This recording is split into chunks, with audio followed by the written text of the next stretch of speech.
கோவை மருதமலை வனப்பகுதியில் காயத்தோடு கண்டறியப்பட்ட பெண் யானைக்கு இரண்டாவது நாளாக வனத்துறையினர் சிகிச்சை அளித்து வருகிறார்கள். இது குறித்த தகவல்களை வழங்குவதற்காக இணைகிறார் செய்தியாளர் தென்னிலவன்.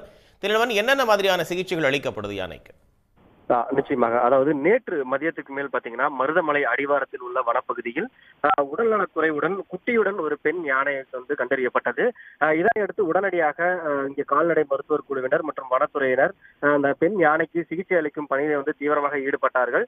முதல் கட்டமாக அந்த பெண் யானைக்கு தண்ணீர் மற்றும் அந்த நீர் சத்துள்ள பழங்கள், தென்னை, கரும்பு உள்ளிட்ட அந்த உணவுப் பொருட்களை வழங்கினார்கள். அதனைத் தொடர்ந்து குளுக்கோஸ் மற்றும் இந்த நோய் எதிர்ப்பு மருந்துகளை தொடர்ந்து வழங்கிட்டு இருந்தாங்க.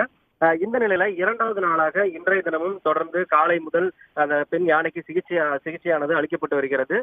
கிட்டத்தட்ட பெரும்பாலான அந்த சிகிச்சை முடிவடைந்த நிலையில இன்னும் சற்று நேரத்தில் கிரேன் மூலமாக அந்த பெண் யானையை தூக்கி நிறுத்துவதற்கான பணிகளை தற்போது வனத்துறையினர் மற்றும் கால்நடை மருத்துவர்கள் துவங்கியிருக்கிறார்கள். இன்னும் சற்று நேரத்தில் அந்த யானையை கிரேன் மூலமாக அதன் பின்னர் மீண்டும் அந்த யானைக்கு அந்த தண்ணீர் எல்லாம் பீச்சி அடிச்சு அதை தயார்படுத்துறதுக்கான ஆயத்த பணிகள்ல தற்போது வனத்துறையினர் ஈடுபட்டிருக்காங்க. அதே போல அந்த அந்த உடல்நலக்குறைவால் காணப்பட்ட அந்த பெண் யானையுடன் இருக்கக்கூடிய குட்டிக்கும் போதிய உணவுகள் வழங்கி அதனையும் வனத்துறையினர் ஒரு பகுதியில் கண்காணிச்சுட்டு வராங்க. இன்னும் சற்று நேரத்தில் அந்த யானையை எழுந்து நிற்க வைக்கும் பணியானது நடைபெற இருக்கிறது.